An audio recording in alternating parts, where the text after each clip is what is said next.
சீயோனே உன் வல்லமையை தரித்துக்கள். எந்த வல்லமை? காலையில் எழுந்திருத்தவுடனே பரிசுத்த ஆவியானோட ஒரு உதவி நாட வேண்டும். இயேசு கிறிஸ்து பரலோகத்தில் இதாக வலது பக்கத்தில் உட்கார்ந்து கொண்டிருக்கிறார். இந்த உலகம் முழுவதும் உலாவிக் கொண்டிருக்கிறவர் பரிசுத்த ஆவியானவர். அந்த பரிசுத்த ஆவியானவர் உனக்குள்ளும் எனக்குள்ள உலாவிக் கொண்டிருக்கிறார். அவர் என்ன சொல்கிறார்னா, எழுந்திரு, பரிசுத்த ஆவியானோட வல்லமையை நீ தரித்து கொள்ள வேண்டும். அடுத்தது, அலங்காரமான வஸ்திரங்களை உடுத்திக்கொள். உலகமே துக்கமா இருந்தாலும் நீக்கப்பட்டவர்கள் சந்தோஷமா இருப்பார்கள். அல்லேலூயா, அல்லேலூயா, அல்லேலூயா. அவர் சொல்கிறார், அலங்காரமான இந்த வஸ்திரங்களை உடுத்திக் கொள்ளும் பொழுது விருத்த சேதனம் இல்லாதவனும் அசுத்தனும் இனி உள்ளிருந்து வர முடியாது. அல்லேலூயா, வாழ முடியாது. ஏனென்றால் நாம் தேவனுடைய பிள்ளைகள், தேவனுக்கு பிறந்த பிள்ளைகள், தேவனுடைய ரத்தம் நமக்குள்ள ஓடிக்கொண்டிருக்குது. ஆகையால நாம் என்ன செய்ய வேண்டும்? அவர் சமூகத்தில் உட்கார்ந்திருந்தால் போதும், அவருடைய இடத்துல அமர்ந்திருந்தால் போதும். 2ஆம் வசனம் சொல்லுது, தூசியை உத்தரவிட்டு எழுந்திரு.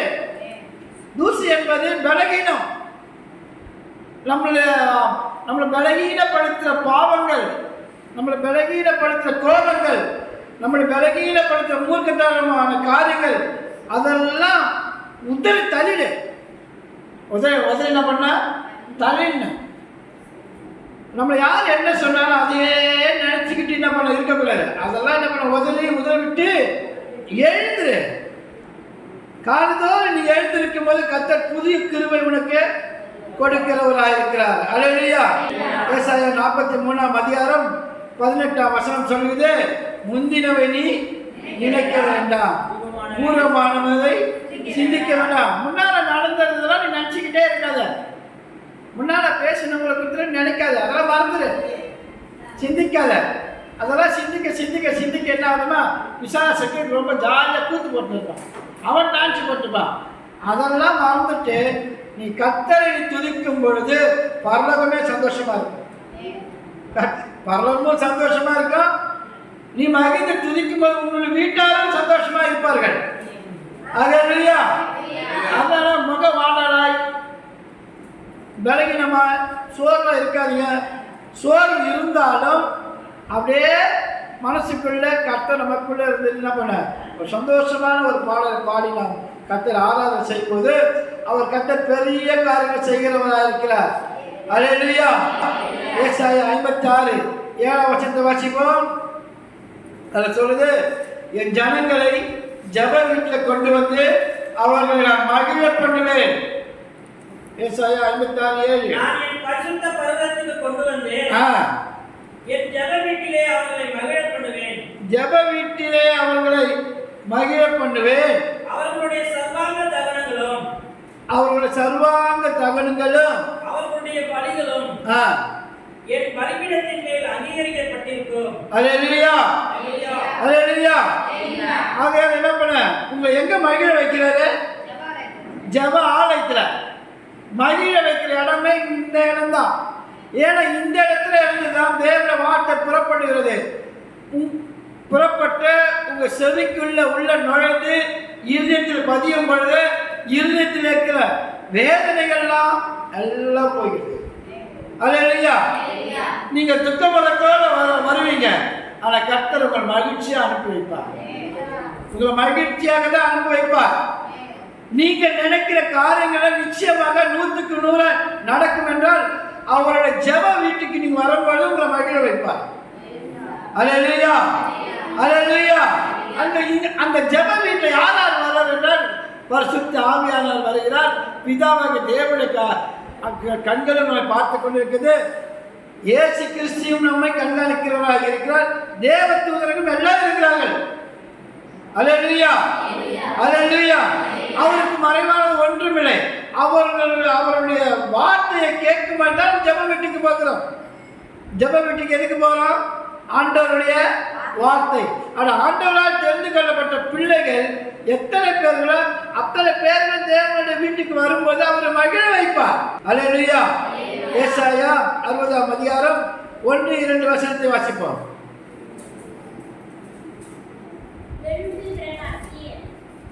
எழும்பு பிரகாசி. எழும்பு பிரகாசி, உன் ஒளி வந்தது, கர்த்தருடைய மகிமை உன்மேல் உதித்தது. இதோ இருள் பூமியையும் காரில் ஜனங்களை மூடும், ஆனாலும் உன்மேல் கர்த்தர் உதிப்பார், அவருடைய மகிமை உன்மேல் காணப்படும். அல்லேலூயா. பாத்தீங்களா? ஊரே இருண்டு போயிருந்தாலும், பூமி முழுவதும் இருண்டு போனாலும், ஜெபிக்கிற பிள்ளைங்க மேல கர்த்தர் உதிப்பார். ஜெபிக்கிற பிள்ளைங்க மேல கர்த்தர் உதிப்பார். இந்த கண்ணை பார்க்கும்பொழுது ஒரே பிரச்சனையா தெரியும். அங்க கத்துறது, இங்க கத்துறது, அந்த சத்தம், இங்க சத்தம், எங்க போனாலும் சத்தமா இருக்குது, எங்க போனாலும் பிரச்சனையா இருக்குது, போராட்டமா இருக்குது. இந்த கண்ணு சொல்லும். ஆனா இந்த கண்ணு இது பாரு, இந்த கண்ணுல கர்த்தருடைய மகிமை உதிக்கும். அல்லேலூயா. அநேக ஜனங்க இந்த கண்ணால பார்த்துட்டு, நான் போனேன்னா ஒரே தெருவில் சண்டை ஆகுது, போராட்டமா இதுவா இருக்குது, பிரச்சனை ஆகுது அப்படின்னு இந்த கண்ணில் பார்த்துட்டு பயந்துருவாங்க. ஆனா இந்த கண்ணு சொல்ல, உலகத்தில் இருப்பனை காட்டிலும் உனக்குள்ள இருக்கிறவர் பெரியவர். அதோட கொரோனா காலத்திலேயே நம்ம பயப்படல. கொரோனா காலத்திலே மாஸ்க் போடாத ஜனங்கள் வந்தாங்க. கொரோனா காலத்திலே நம்ம ஜப வீடுகளை ஜபத்தை நடத்தி கொண்டு இருந்தோம். அல்லேலூயா. அதனால இன்னைக்கு எல்லா வாதம் நீங்கி போச்சு. கொரோனா நீங்கி போட்டாரு. ஆனாலும் ஜனங்கள்கிட்ட மகிழ்ச்சி பார்க்க முடியல. அல்லேலூயா. பூமி முழுவதும் இருள் சூழ்ந்தது. எல்லா இடத்துலையும் லாக்டவுன். எல்லாம் லாக்டவுன் தான். ஒரு தெரு விட்டு ஒரு தெரு போக முடியல. வந்துதான் வரலையா? பூமி முழுவதும் இருள் சூழ்ந்திருந்தாலும் கர்த்தருடைய மகிமை நம்ம மூடிக்கொண்டது. அல்லேலூயா. கர்த்தருடைய மகிமை நம்ம மூடும் பொழுது எந்த வாதையும் நம்ம தொடாத கர்த்தர் பாதுகாத்தார். அல்லேலூயா. அப்படி இருக்கும்போது நாம் துக்கமுகத்தோடு இருக்கவே தேவையில்லை. பக்கத்தில் இருக்கிறவங்க பார்த்து, கொரோனாவிலே நீ சாவல, இப்ப எப்படி சாவல? அல்லேலூயா. அல்லேலூயா. கொரோனா வரும்போதே நம்ம கொண்டு ஆகல, அப்பே பயப்படாம இருந்தோம். இன்னைக்கு நம்ம பயப்படாமா? பயப்படவே கூடாது. நீங்கள் எந்த காரியத்திலிருந்து பயப்பட வேண்டிய அவசியமே இல்லை. அவர் எல்லாவற்றையும் பொறுப்பெடுத்துக் கொள்வார். உபாகமம் 28ஆம் அதிகாரம் முதல்ல ஒரு வசனத்தை வாசிப்போம். முதல் வசனம், இன்று நான் உனக்கு விதிக்கிற உன் தேவனாகிய கர்த்தருடைய நீ செய்ய கவனமா இருக்கும் பொழுது, என்ன சொன்ன, முதல்ல வந்த ஆண்டவர் ஒரு பிரமாணத்தை வைக்கிறார். அது என்னைக்குமே அது ஏன் இன்றுன்னா அன்னைக்கு, இன்னைக்கு நீ எந்த இடத்துக்கு போனாலும், கல்யாண வீட்டுக்கு போனாலும், டெத்து வீட்டுக்கு போனாலும், ஆனாலும் அவரை நீ மறந்துடக்கூடாது. அவர் சொல்ற சத்தத்துக்கு சரியா செவிக்கொடுத்து கவனமா நடப்பாய். ஆனால் பூமியுள்ள சகல ஜாதிகளிலும் உன்னை மேன்மையாக வைப்பார். அப்ப சொன்னவர் செய்யாம இருப்பாரா? நிச்சயமா செய்வார். எங்க போனாலும், எந்த இடத்துல போனாலும் அவருடைய சத்தத்துக்கு செவி கொடுத்து அவருடைய சித்தத்தின்படி நடக்கும் பொழுது நம்மை அவர் பொறுப்படுத்தி நமக்கு வேண்டிய எல்லா விதமான சகாயத்தை செய்ய அவர் வல்லவராக இருக்கிறார். அல்லேலூயா. என்ன வசனம்? நீ உன் தேவனாகிய கர்த்தரின் சத்தத்துக்கு செவி கொடுக்கும் போது இப்பொழுது சொல்லப்படும் ஆசீர்வாதங்கள் எல்லாம் உன்மேல் வந்து உனக்கு பலிக்கும். உன்மேல் வந்து உனக்கு பலிக்கும் என்று வானத்தையும் பூமியையும் உண்டாக்கின கர்த்தர் நமக்கு வாக்கு தத்தமாக எழுதி கொடுத்திருக்கிறார். எழுதி கொடுத்தவர் எழுத மாற்ற மாட்டார். சொன்னதை நிச்சயமா செய்வார். அவர் சத்தத்துக்கு செவி கொடுத்து நடக்கும் பொழுது உன்னை எல்லா இடத்திலும் உன்னை ஆசீர்வதிக்கமாக இருக்கிறார். அல்லேலூயா. 3ஆம் வசனம், நீ பட்டணத்திலும் ஆசீர்வதிக்கப்பட்டிருப்பாய், வெளியிலும் ஆசீர்வதிக்கப்பட்டிருப்பாய். அல்லேலூயா. நேற்று நியூஸ்ல பார்க்கும்போது ஒரு நாட்டில் பஞ்சத்துல சாப்பாட்டுக்கு அடிச்சுக்கிறாங்க. சாப்பாடு கிடைக்கல, பஞ்சம், யுத்தம் நடந்து ஜனங்கள் சாப்பிட இல்லாமல் தவிக்கிறார்கள். இன்னைக்கு தேசத்தில் மோசமான காரியங்கள்லாம் நடக்குது, மோசமான காரியங்கள்லாம் நடந்து கொண்டு இருக்குது. பாண்டிச்சேரியில் 9 வயசு குழந்தைய ஒரு பெரிய மனுஷன் பலாத்காரமா அந்த பிள்ளை கொடுமைப்படுத்திக்கிறான். 2 பேர் சேர்ந்து அந்த பிள்ளையை அடித்து அந்த பிள்ளைய தப்பான முறை நடப்பதற்காக முயற்சி எடுத்து பேசிக்கிட்டு இருக்கிறாங்க. அந்த பிள்ளையை கெடுக்க முடியாது. அந்த பிள்ளை பயத்தில் ஆண் சத்தம் போடுறது பார்த்து வீட்டை ஊருக்கெல்லாம் தெரிஞ்சுட்டு போக சொல்லிட்டு அந்த பிள்ளைய அப்படியே கழுத்தை நெரிச்சு சாகடிச்சு கோழி பையில் போட்டு மூட்டையை கட்டி சாக்காலில் போட்டாங்க. தேசம் எப்படி இருக்குது? மிகவும் கொடுமையா இருக்குது. பாண்டிச்சேரி எவ்வளவு தூரம் இருக்குது? 10 நாள் போய் 10 நாள் ஆகாம போறதுக்கு பக்கத்திலே இருக்குது. பக்கத்திலே இவ்வளவு கொடுமை நடக்குதுன்னா நம்ம ஊர்ல நடக்குது எவ்வளவு நேரம்? கொடுமையா இருக்கு. பிள்ளைகளை பள்ளிக்கூடத்துக்கு அனுப்புறதுக்கு பயமா இருக்குது. அப்படிப்பட்ட காலகட்டத்திற்கு ஆனா நீ கர்த்தரின் சத்தத்தை செவி கொடுத்து உன் பிள்ளைகளை ஜெபத்தில் வச்சுக்கிட்டு ஜெபிக்கும் பொழுது அவர் பேச்சை கேட்டு வீட்டின் ஜெபம் சர்ச்சிலும் ஜெபம் போற இடத்துல அவரையே நினைச்சிட்டு இருந்தா நீங்கள் பட்டணத்திலும் ஆசீர்வாதமாக இருப்பீர்கள், கிராமத்திலும் ஆசீர்வாதமாக இருப்பீர்கள். உன் கர்ப்பத்தின் கனியும் உன் நிலத்தின் கனியும் உன் மாடுகளின் பெருக்கமும் உன் ஆடுகளின் மந்தைகளுமாகிய உன் மிருக ஜீவன் பலனும் ஆசீர்வதிக்கப்பட்டிருக்கும். அல்லேலூயா. ஆடு வளர்த்தாலும் மாடு வளர்த்தாலும் அது பலி பெருகி இருக்கும். நீங்க பெருக பெருக பெருக எதிரிகள் என்ன நினைக்கும்? பொறாமப்படுற அளவுக்கு கர்த்தர் உங்களை உயர்த்துவார். அல்லேலூயா. அல்லேலூயா. யாரெல்லாம் பொறாமப்படுறாங்களோ உங்களுக்கு ஆசீர்வாதம் வந்து நினைச்சுங்க. என்னை பார்த்து இப்படி பேசுறாங்க பாச்சா, எங்கள் வீட்டை பார்த்து இப்படி பேசுறாங்க பாச்சா, உனக்கு ஆசீர்வாதம் நெருங்குதுன்னு அர்த்தம். இன்னும் நீ ஆசீர்வாதமா இருப்பாய். அல்லேலூயா. ஈசாக்கு போகிற இடமெல்லாம் அவன் கிணறு வெட்டமா தண்ணி ஊறிக்கிட்டே இருக்குது, ஊற்றி சுரக்குது. ஆனா எதிரிகள் அதே தர பிடிங்கிட்டு என்ன பண்றாங்க? தொட்டு விட்டுறாங்க. வேற இடத்துல ஊற்ற நோட்டுற அங்கே ஊற்றி பெருக்குது. அவன் போகிற தோட்டெல்லாம் பெருகுது ஊற்றுகள். அவன் சத்திரிகளை தோட்டம் போது கிடைக்கிற பறவை வந்து போகுது. அதனால நீ கர்த்தருடைய பிள்ளையா இருக்கும் பொழுது நீங்கள் கையிட்டு செய்கிற வேலைகள் ஆடு மாடு எல்லாவற்றையும் தேவையில்லை பண்ணல ஆசீர்வாதத்தை கட்டளையிடுகிறார். அப்படி இருக்கும்போது உங்களுடைய முகத்தில் எப்படி இருக்கணும்? மகிழ்ச்சியா இருக்கணும், மகிழ்ச்சியா சந்தோஷமா இருக்கணும். உன்னுடைய நிலத்தை முதல் கொண்டு கர்த்தர் ஆசீர்வதிக்கிறார் இருக்கிறார். உன் கூடையும் மாவு செய்கிற தொட்டியும் ஆசீர்வதிக்கப்பட்டிருக்கும். அப்படின்னா வீட்டில் தானியங்கள்ல குறைவே இருக்காதா? குறையில்லாமல் தேவனை ஆசீர்வதிப்பார். அல்லேலூயா. நினைச்சது ஆசைப்பட்டது நீ வாங்கி சாப்பிடலாம். கையில ஐஸ்வர்யத்தை கட்ட கொடுக்கிறவரா இருக்கிறார். அல்லேலூயா. அல்லேலூயா. ஆகையால எல்லாம் நீங்க மாப்பிசம் தொட்டி முதல் கொண்டு ஆசீர்வாதமா இருக்கும். நல்ல சாப்பாடு கர்த்தர் குறையில்லாமல் கொடுப்பார். நல்ல பழ வகையை கர்த்தர் குறையில்லாமல் கொடுப்பார். அல்லேலூயா. அவர் குறையில்லாமல் கொடுக்கும் போது கர்த்தரை நம்ம மறக்கவும் கூடாது. மேல மேல மேல மேல நம்ம என்ன பண்ண வேண்டும்? சந்தோஷமா இருக்க வேண்டும். 6ஆம் வசனம், நீ வருகையிலும் ஆசீர்வதிக்கப்பட்டிருப்பாய், நீ போகையிலும் ஆசீர்வதிக்கப்பட்டிருப்பாய்.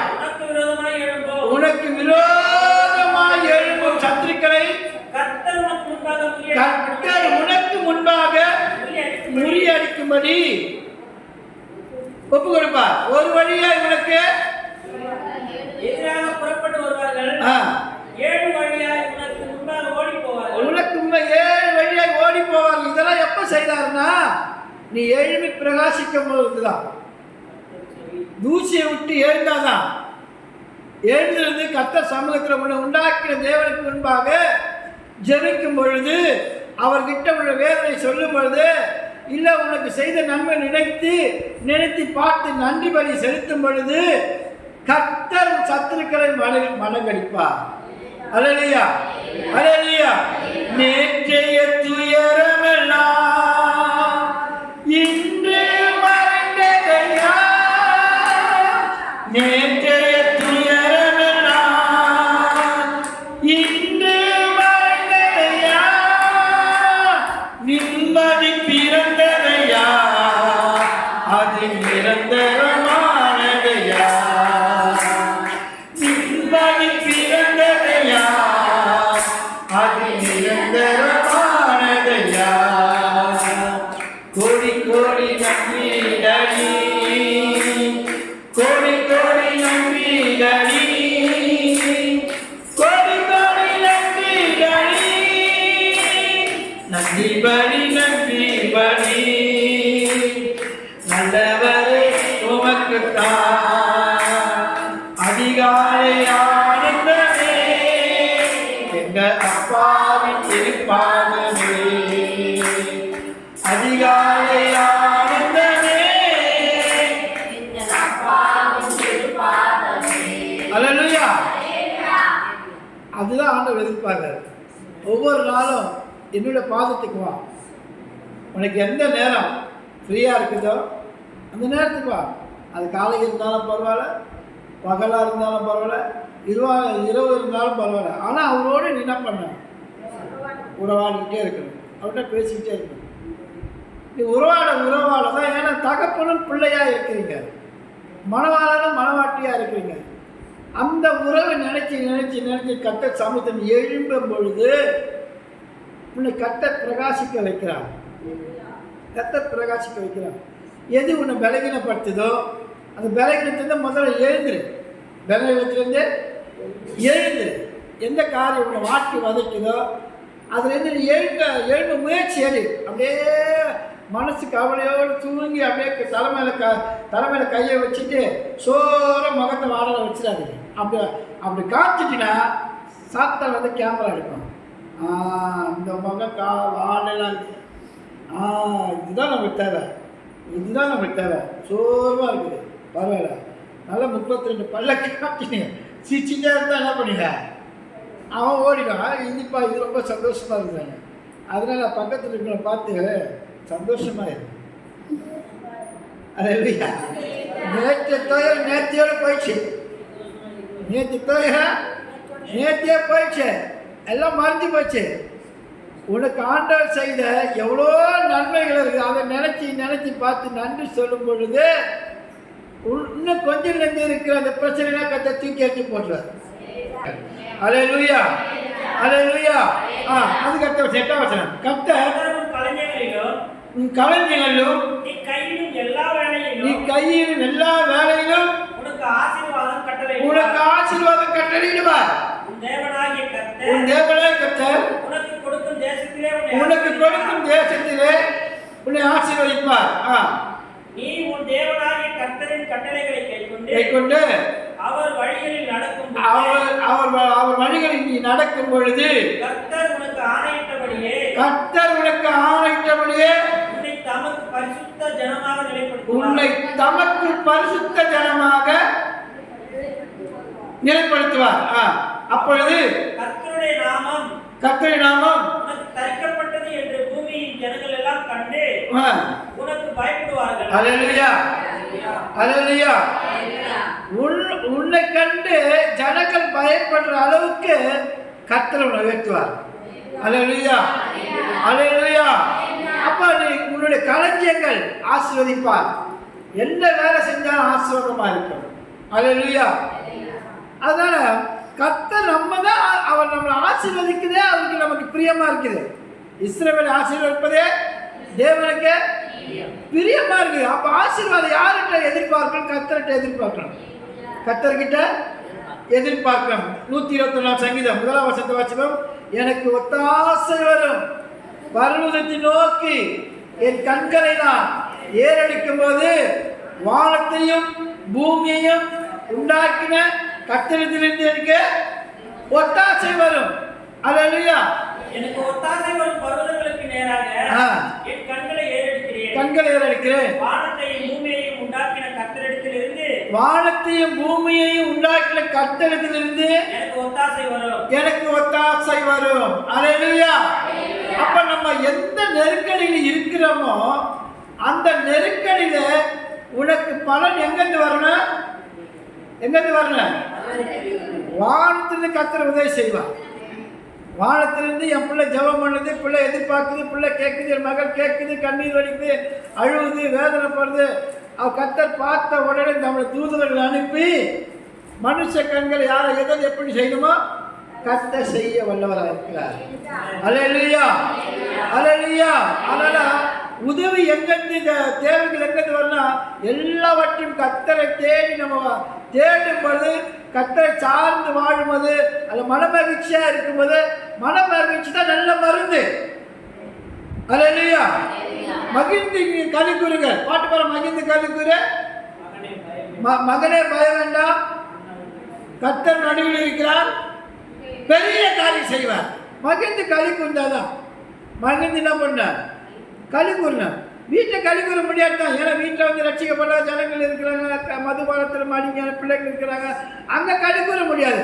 இங்கேயாவது களி கூறு. கர்த்தருடைய ஜெப வீட்டில் வந்து மகிழ்ந்து களி கூறு.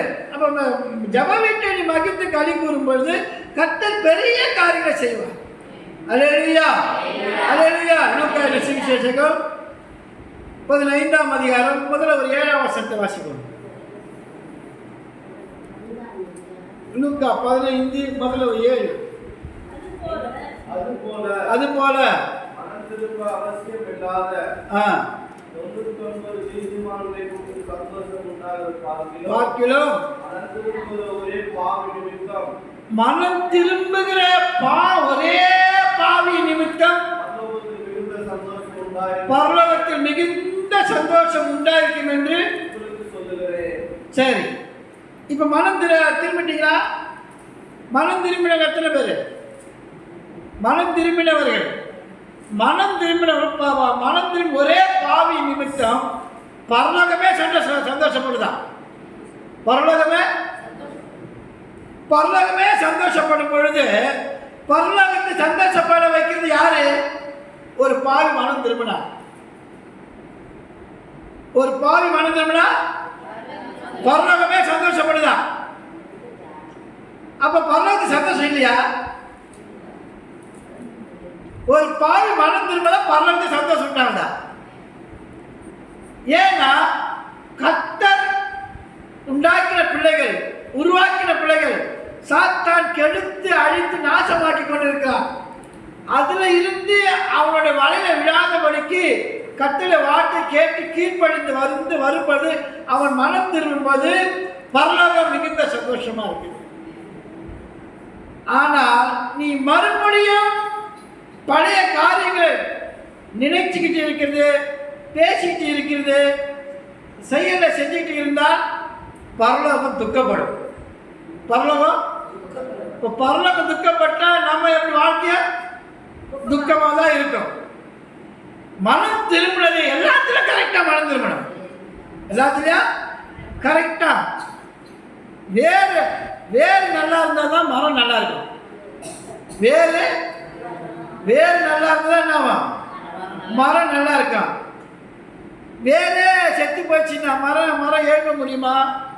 மரம் எழுத முடியும். அப்போ வேறு என்பது நம்முடைய மனம். நம்முடைய மனம் நல்லா இருந்தால் கனிகள் உண்டாகும். கனி உண்டாகும் போது அந்த கனியை மற்றவர்கள் எடுத்து சாப்பிடும்போது அந்த மரத்தை பரவாயில்ல, நல்ல நேரத்துக்கு வந்துடலாம், இந்த மரத்துக்கு நல்ல நிழல் கிடைக்குது, நல்ல கனி கிடைக்குது. மற்றவங்களை திருப்தி படுத்தும் பொழுது பரலோகம் சந்தோஷமா இருக்குது. அல்லேலூயா. பரலோக ராஜ்யமே சந்தோஷமா இருக்குது. அதே அதிகாரத்தில் 17ஆம் வசனத்திலிருந்து வாசிப்போம். அவனுக்கு புத்தி தெரிந்த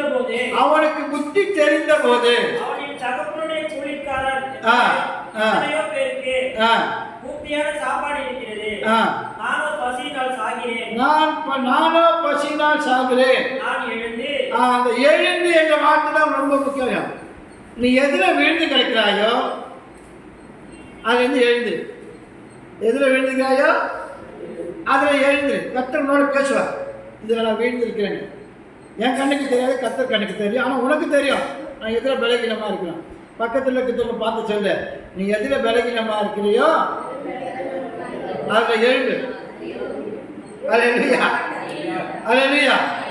அதனால கர்த்தர் சொல்றாரு, அவன் என்ன பண்றான்னா அந்த கெட்ட குமாரன் இளைய குமாரன் என்ன பண்ணுறான்னா மனம் மறந்துக்கிறான். முதல்ல தகப்பன்ட்ட சண்டை போட்டுக்கிட்டு வெளியே வந்துட்டான். என் மகன் எனக்கு பிரித்து கொடுத்துட்டாரு. அவன் அந்த பணத்தை மூதார செலவழிச்சிட்டான். செலவழித்த பின்பு பசி பட்டினி அவன் சாகுறான். பன்றி மேய்க்க முடியாது வேலை கேட்குறான். அந்த பன்றி மேய்க்கிற வேலை பட்டு கொடுத்துட்டார். அந்த பன்றிகளும் உதைக்குது. அப்போ மனம் சரியாக திரும்பலைன்னா யாராலும் வந்து உதைப்பாங்க. பன்றிகளே உதைக்கும் போது மொத்தம் என்ன அவன் பார்த்தான், ஐயே சே நம்ம ஏன்னா தகப்பன் விட்டு வந்தோமா, சரி பரவாயில்ல வந்துட்டோம், நம்ம ஈகெல்லாம் பார்க்கக்கூடாது, வைரக்கெல்லாம் வைக்கக்கூடாது, நம்ம அப்பா தானே சொல்லிட்டேன்னுவா. ஒரு முடிவு எடுக்கிறான். முடிவெட்டு எழுந்து மனம் எழுந்திருக்குது. எதிர்த்த உடனே அவளை திட்டினாலும் பரவாயில்ல, அவள் வெளியில் தோற்றினாலும் பரவாயில்ல, எனக்கு ஏதாவது ஒரு வேலை கொடுத்தா போதும், உங்கள் மகனாக கூட நினைக்காதீங்க. அதனால் அவன் சொல்கிறான், என் தகப்பன் வீட்டில் வேலைக்காரனுக்கு கூட நல்ல சாப்பாடு இருக்குதா, வேலைக்காரனுக்கு கூட நல்ல சாப்பாடு இருக்குது.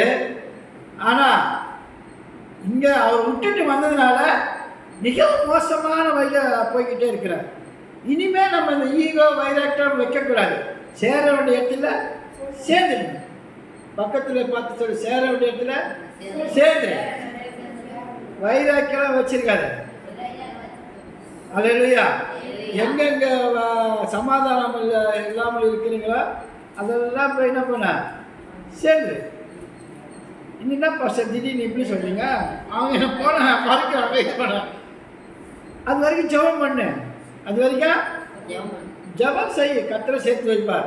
சேர வேண்டிய சேர்ந்தாதான் ஓரளவுக்கு நல்ல சாப்பாடு கிடைக்கும். என்ன பண்ண வாசிங்க.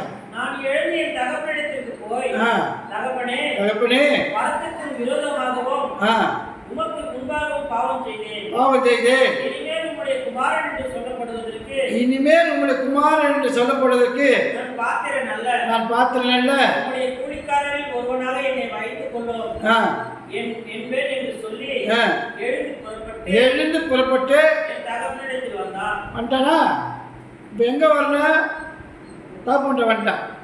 வந்து அவன் தூரத்தில் வரும்போதே, அவன் ரொம்ப தூரத்தில் வரும்போதே அவனுடைய தகப்பன் அவனை கண்டு, பார்த்தீங்களா, தூரத்துல இருந்து பார்க்கறது யாரு?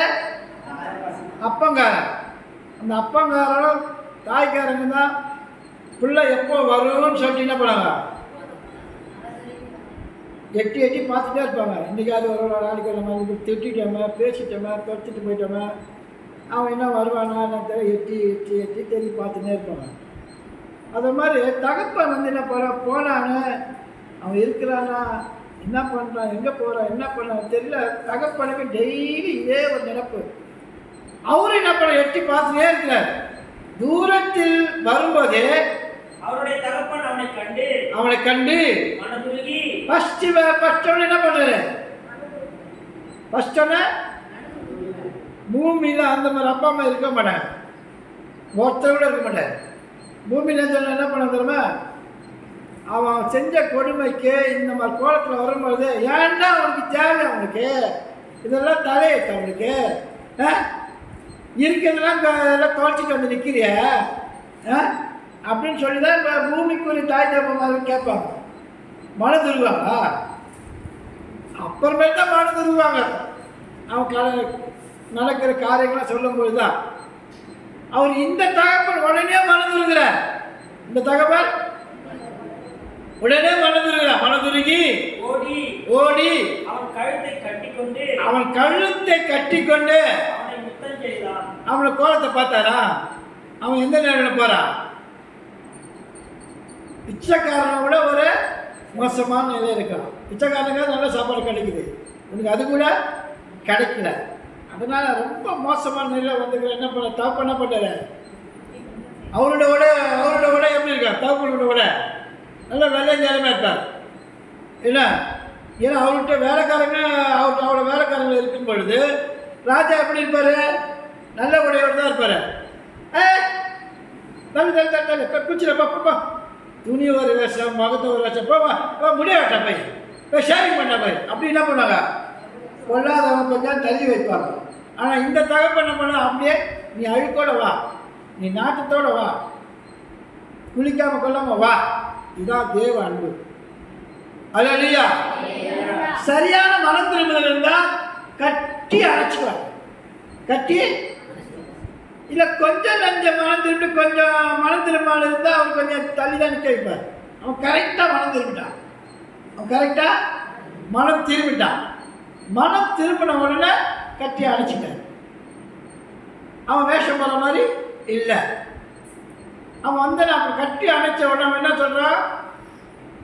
குமாரன் தகப்பனை நோக்கி தகப்பனே தேவனுக்கு விரோதமாகவும் உமக்கு முன்பாகவும் பாவம் செய்தேன். இனிமேல் உங்களுடைய குமாரன் என்று சொல்லப்படுவதற்கு இப்போ அவங்ககிட்ட என்ன மனுஷிது பாருங்க. அப்பா அனுப்பிச்சா சொல்லிட்டு அவன் என்ன பண்ணான் வந்து அவன் வந்து ஒரு இதுவாக சொல்ல, அப்பா இனிமேல் அப்படி போக மாட்டோம்ப்பா, அப்படிலாம் செய்ய மாட்டோம்ப்பா, உங்கள் பிள்ளையா ஏற்றுக்கலாம் அப்படி கேட்கல.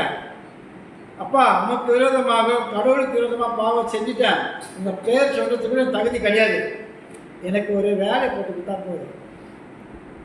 எப்படி கேட்டா அவர் அணைச்சா கூட அவன் இவனோட தாழ்மை எப்படி பாருங்க. இவனுடைய தாழ்மை ரொம்ப கத்துக்கு பிரியமாக இருக்குது. அதனால எனக்கு ஒரு வேலை கொடுத்தா போதும் தன் தாழ்த்துறான்.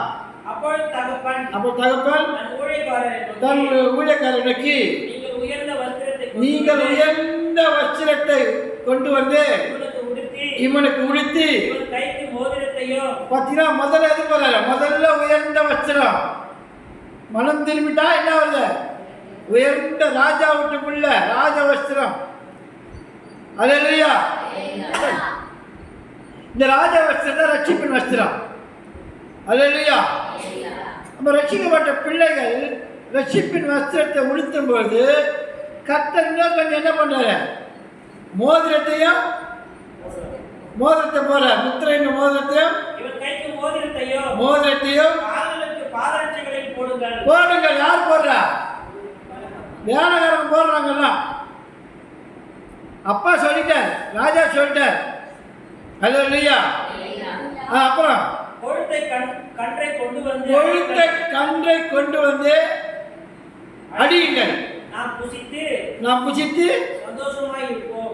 இங்க என்ன வேலைக்காரங்க முதல் கொண்டு அங்க இருக்க மக்கள் முதல் கொண்டு எல்லாரும் சந்தோஷமா எல்லாம் கறியாக்கி சாப்பிட்டுக்கிறாங்க. அல்லேலூயா. எல்லாரும் கொழுத்த கறி வச்சுட்டா சாப்பிட்டு சந்தோஷமாக்குறாங்க. அங்க யாரும் என்ன பண்ணல, எனக்கு ஆடுதான் போகணும்னு கேட்கல. ராஜாவே சாப்பிட்றாரு, பிள்ளைங்க எல்லாம் சாப்பிடுங்க, எல்லாமே கொழுத்த கண்டு அடித்து சாப்பிட்றாங்க. சாப்பிடும்போது எல்லாம் சந்தோஷமாக. 26 வசனம்.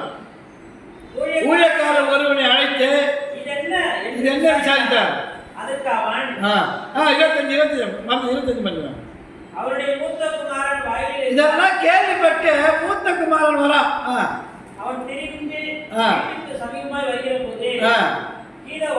கீத வாக்கியத்தையும் நடன கழிப்பையும் கேட்டு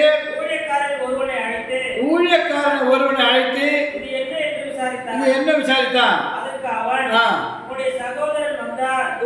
உம்முடைய சகோதரன் வந்தார்,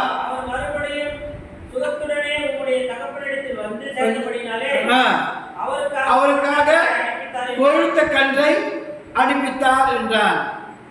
அப்பொழுது அவன் கோபமடைந்து உள்ளே போக மனதில்லாதிருந்தான்.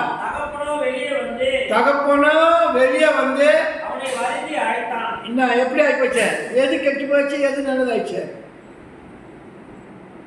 எவன் கெட்டவன் ஆயிட்டான், எவன் நல்லவன் ஆயிட்டான்? பெரியவன் கெட்டவன் ஆவதுக்கு காரணம் யாரு? தகப்பன இளைய மகன.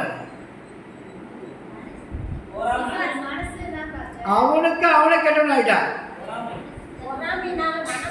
மனப்பறாம தகப்ப வந்து பெத்த பிள்ளையாச்சுன்னு சொல்லிட்டு பிள்ளைய அழிச்சிச்சு. மூத்தவன நம்ம தம்பி நினச்சி என்ன பண்ணல, ஏற்றுக்கல. நம்ம தம்பியாச்சு, ஐயோ இவ்வளோ காலமாக இங்கே வந்தேன்னு சொல்லிட்டு ஏற்றுக்கல. எங்கடா போனேன் இந்த காலம் இப்போ அப்பா தம்பி நீ அவன் வந்ததே மேலு அப்படின்னு ரொம்ப சந்தோஷப்பட்டான். இவன் அதை கண்டு சந்தோஷப்படல, என்ன பண்ணான், பொறாமப்படுறான். பொறாமப்பட்டான். அப்போ இவ்வளோ நேரம் அப்பாவோட இருந்து என்ன பிரயோஜனம்? இவ்வளோ நேரம் அப்பா கூட இருந்து என்ன பிரயோஜனம்? அல்லேலூயா.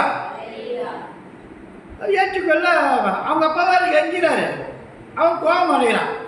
அவங்க அப்பா வாழ வாடா உள்ள வாடா, எது வந்தா உள்ள வந்து பேசிக்கலாம். அவன் பாசிங்க, அவன் தகப்பன் பிரேரிதமாக இதோ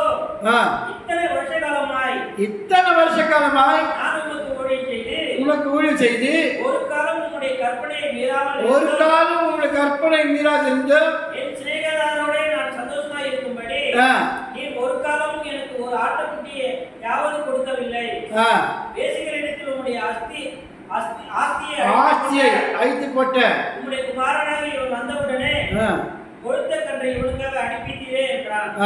அதற்கு தகப்பன், மகனே நீ எப்போதும் என்னோடு இருக்கிறாய். எனக்கு உள்ளதெல்லாம் உன்னுடையதாக இருக்குது. உன் சகோதரனாக இவனோ மரித்தான். அப்புறம் என்ன அர்த்தம்? அவன் செத்துட்டான். அவன் செத்து போய் இப்போ உயிரோடு திரும்ப வந்துக்கலாம். அப்போ கர்த்தரை விட்டு விலகி போனவனா செத்தது தான். கர்த்தரை விட்டு விலகி போனா, சபை விட்டு விலகி போனா, கர்த்தரோடு இருந்தால் பரவாயில்ல, எந்த சபைக்கு போனாலும்.